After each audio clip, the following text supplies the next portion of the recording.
Hi friends, welcome to Jaya's garden. என்னுடைய தோட்டத்தில் கத்தரியில் எல்லோரும் என்னென்னவோ பூச்சிகள் வருது, காய்க்க மாட்டுக்கு பூக்க மாட்டுக்குலாம் சொல்லுவாங்க. ஆனால் என் தோட்டத்தில் காய்களுக்கு பஞ்சம் இல்லை.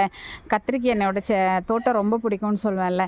கத்தரிக்கு எந்த அளவுக்கு தோட்டம் பிடிக்குதோ அந்த அளவுக்கு கத்தரியில் வரக்கூடிய மிகப்பெரிய நோய், மீட்டெடுக்க முடியாத ஒரு நோய் என் தோட்டத்தில் போன வருடமும் வந்துச்சுங்க. சிற்றிலை நோய். அது வந்துச்சுன்னா கண்டிப்பாக செடியை அப்புறம் தான் படுத்தணும். நம்ம எந்த ஒரு ரெமடியும் அதுக்கு இல்லை அப்படிங்கிறது தான் எனக்கு தெரிஞ்ச உண்மை. இங்கே பாருங்கள், எனக்கு ரொம்ப பிடிச்ச வேங்கரி கத்திரி இன்னும் நான் காயே எடுக்கலை. ஒரு காய் தான் வந்துச்சு. அதில் போய் சிற்றிலை நோய். இங்கே பாருங்க, தெரியுதா?